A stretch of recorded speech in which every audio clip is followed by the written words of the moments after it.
નમસ્તે વિદ્યાર્થી મિત્રો, ધોરણ 9 માં તમારે 22 તારીખે ગણિત અને સામાજિક વિજ્ઞાનનું પેપર છે એકમ કસોટીનું 22/8/2024 ઓગસ્ટ. તમારે કેટલા માર્ક્સમાં પૂછાશે વિદ્યાર્થી મિત્રો? 25 માર્ક્સનું એકમ કસોટીનું પેપર છે. તમને ખબર છે વિદ્યાર્થી મિત્રો 3 ચેપ્ટર આવવાના છે સામાજિક વિજ્ઞાનમાં. તેના મોસ્ટ ઇમ્પોર્ટન્ટ પ્રશ્ન આજે હું તમારી સાથે શેર કરીશ, સોલ્યુશન આપીશ. તો ફટાફટ વિદ્યાર્થી મિત્રો વિડીયોને લાઈક કરી ચેનલને સબસ્ક્રાઇબ જરૂર કરી દો વિદ્યાર્થી મિત્રો. તો અહીંયા પહેલો પ્રશ્ન છે કે વર્સેલની સંધિ તમારે ક્યારે થઈ હતી એ જણાવવાનું છે. તો 1919 માં થઈ હતી વિદ્યાર્થી મિત્રો. એના પછી છે બોલ્શેવિકની ક્રાંતિ ક્યારે થઈ હતી વિદ્યાર્થી મિત્રો? તો એના માટે થોડુંક મારે ઉપર જવું પડશે. ઓકે, ચલો ફરીથી એક વખત હું જણાવી દઉં. વર્સેલની સંધિ ક્યારે થઈ હતી? 1919 માં. એના પછી નેક્સ્ટ ક્વેશ્ચન છે કે બોલ્શેવિકની ક્રાંતિ વિદ્યાર્થી મિત્રો 1917 માં થઈ હતી. રશિયા જાપાન યુદ્ધ થયું હતું વિદ્યાર્થી મિત્રો 1904 1905 માં. પ્રથમ વિશ્વયુદ્ધ ક્યારે થયું હતું વિદ્યાર્થી મિત્રો? 1914 માં થયું હતું. ફ્રન્ટની સંધિ આવશે વિદ્યાર્થી મિત્રો 1871 આવશે. રાષ્ટ્ર સંઘની રચના વિદ્યાર્થી મિત્રો થઈ હતી 1920 માં. અને બીજું વિશ્વયુદ્ધ ક્યારે થયું હતું વિદ્યાર્થી મિત્રો? 1939 માં. બરાબર. તો તમે આનો વિદ્યાર્થી મિત્રો સ્ક્રીનશોટ લઈ લેજો, તમારી પરીક્ષામાં એક આનામાંથી પૂછાઈ શકે છે. ચલો એના પછી આપણે આગળ જઈએ વિદ્યાર્થી મિત્રો. તો અહીંયા તમે જોઈ શકો છો કોઈ પણ 2 પ્રશ્ન તમારી પરીક્ષામાં પૂછાશે આનામાંથી. તમે સ્ક્રીનશોટ લઈ લો વિદ્યાર્થી મિત્રો કે સંયુક્ત રાષ્ટ્રોની મહાસભાએ કેવી માનવ અધિકારો જાહેર કર્યા હતા? મૂળભૂત હકો કેટલા છે? પછી સૈનિકને કયો એવોર્ડ અપાય છે શ્રેષ્ઠ કામગીરી કરનાર લશ્કરી સેવામાં? નિવારક અટકાયત એટલે શું? ડોક્ટર બાબા સાહેબ આંબેડકરે કયા હકને બંધારણનો આત્મા સમાન કહ્યો છે? મૂળભૂત ફરજ દિન ક્યારે ઉજવવામાં આવે છે? અને રાજ્ય નીતિના માર્ગદર્શક સિદ્ધાંતનો ઉદ્દેશ્ય.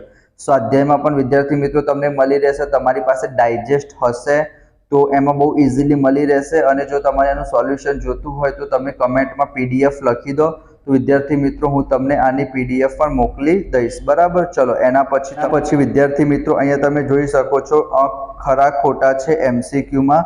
તો અહીંયા વિદ્યાર્થી મિત્રો કયું વિધાન ખોટું છે? તો ઓપ્શન નંબર C આવશે. બરાબર. ટંગસ્ટન, મેંગેનીઝ અને ક્રોમિયમ અધાતુમય ખનિજો છે. એના પછી અરવલ્લી અને વિંધ્યાચલની વચ્ચે કયો ઉચ્ચ પ્રદેશ આવેલો છે? તેમાં શું આવશે વિદ્યાર્થી મિત્રો? મારવાનો ઉચ્ચ પ્રદેશ આવશે. એના પછી છે કે હિમાલયની પર્વત શ્રેણીનું સૌથી ઊંચું શિખર કયું છે વિદ્યાર્થી મિત્રો? તો આપણને ખબર જ છે માઉન્ટ એવરેસ્ટ. એના પછી જો પતકાઈ ટેકરીઓ અરુણાચલ પ્રદેશમાં આવેલી હોય તો લુસાઈ વિદ્યાર્થી મિત્રો કઈ જગ્યાએ છે? મિઝોરમમાં છે. એના પછી છે લાંબા સમય સુધી ભેજ ગ્રહણ કરવાની ક્ષમતા કઈ જમીન ધરાવે છે? તો એમાં કઈ જમીન આવશે વિદ્યાર્થી મિત્રો? કાળી જમીન આવશે. બરાબર, તમને ખબર જ છે.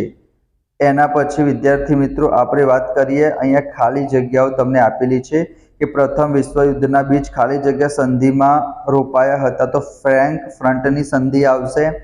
એના પછી ફ્રન્ટની સંધિમાં ફ્રાન્સે ખાલી જગ્યા પ્રદેશ ગુમાવ્યા હતા. તો આલ્સેસ અને લોરેન્સના પ્રદેશ ગુમાવ્યા હતા. પછી છે વિદ્યાર્થી મિત્રો અફીણ વિગ્રહ કયા પ્રદેશો વચ્ચે થયા હતા? તો એમાં જવાબ આવશે વિદ્યાર્થી મિત્રો ઇંગ્લેન્ડ અને ચીન આવશે. અને શક્તિમાનને જ જીવવાનો હક છે આ સિદ્ધાંત કયા લેખકે પ્રચલિત કર્યો હતો? ટિટસ્કે આ લેખકે આ સિદ્ધાંત પ્રચલિત એટલે કે ફેમસ કર્યો હતો. એના પછી વિદ્યાર્થી મિત્રો અહીંયા તમે જોઈ શકો છો 4-5 વાક્યના આ 2 સંકલ્પના છે કે મૂળભૂત હકો અને પ્રતિબંધિત અટકાયતની સંકલ્પના સમજાવવાની છે. સમાનતાના હક વિશે સમજ આપો. ધાર્મિક સ્વતંત્રતાનો હક છે, શોષણ વિરોધીનો હક છે. બરાબર. તો કોઈ પણ એક હક વિશે તમારી પરીક્ષામાં પૂછાઈ શકે છે. માનવ અધિકારોનું મહત્વ સમજાવો. અહીંયા કીધું છે કે કોઈ પણ 4 મૂળભૂત ફરજો જણાવવાની છે. બંધારણ ઇલાજોના હકને બંધારણના આત્મા સમાન ડોક્ટર બાબા સાહેબ આંબેડકરે ગણાયો હતો. આ મોસ્ટ ઇમ્પોર્ટન્ટ પ્રશ્ન તમારી પરીક્ષામાં પૂછાઈ શકે છે. એના સિવાય વિદ્યાર્થી મિત્રો લઘુમતીઓને બોક્સમાં આવેલ બંધારણ અધિકારો જણાવવાના છે. એના સિવાય અહીંયા તમે જોઈ શકો છો વિદ્યાર્થી મિત્રો કે ભારતના ઉત્તરનો વિશાળ મેદાની પ્રદેશ વિશે સમજ આપો. ભાંગર અને ખદરની સંકલ્પના સમજાવવાની છે. દ્વીપ સમૂહ કોને કહેવાય? કાળી જમીનને કપાસની જમીન શા માટે કહે છે? જમીનના પ્રકારો સમજાવી. કોઈ પણ એક જમીન 2-3 જમીન વિશે પૂછાય. રૂપાંતરિત ખડકોનો અર્થ સમજાવવાનો છે. એના સિવાય વિદ્યાર્થી મિત્રો અહીંયા કોઈ પણ બે પ્રશ્નના ઉત્તર લખવાના છે. રશિયાની ક્રાંતિ બોલ્શેવિક ક્રાંતિ કહેવાય, વર્સેલ્સની સંધિ, રાષ્ટ્રસંઘના ઉદ્દેશો, પ્રથમ વિશ્વયુદ્ધના કારણો, એના પછી આ જે પશ્ચિમ યુરોપ, એશિયા અને આફ્રિકામાં સંસ્થાનો સ્થાપવાની પ્રક્રિયા વર્ણવો. બરાબર, આ બધી વસ્તુ તમારી પરીક્ષામાં પૂછાઈ શકે છે. આર્થિક નીતિઓ સંદર્ભે માર્ગદર્શક સિદ્ધાંતો, હક અને ફરજો સિક્કાની એક બાજુ છે, આ મોસ્ટ ઇમ્પોર્ટન્ટ પ્રશ્ન છે. બરાબર, એના પછી જોવા જઈએ આપણે તો છેલ્લા 4 પ્રશ્નો પણ ઇમ્પોર્ટન્ટ છે. ખનિજો એટલે શું, એનું વર્ગીકરણ, જમીનો, એના પ્રકાર, ખડકનો અર્થ આપી, એના પ્રકારોની વિગત ચર્ચા કરો, મારવાનો ઉચ્ચ પ્રદેશ અને દખ્ખણનો ઉચ્ચ પ્રદેશ. બરાબર, આ 4 મોસ્ટ ઇમ્પોર્ટન્ટ પ્રશ્ન છે. ગણિતના મોસ્ટ ઇમ્પોર્ટન્ટ પ્રશ્ન માટે પણ વિડીયો અપલોડ થઈ જશે આજે ને આજે. તો તમારે ફટાફટ વિડીયોને લાઇક કરો, ચેનલ સબસ્ક્રાઈબ કરો, દોસ્તો સાથે શેર કરો. આ બધા જ મોસ્ટ ઇમ્પોર્ટન્ટ પ્રશ્ન છે, તમે જોઈ લેજો. મળીશું નેક્સ્ટ વિડીયોમાં. ત્યાં સુધી જય Shri Krishna, Radhe Krishna. Thank you so much.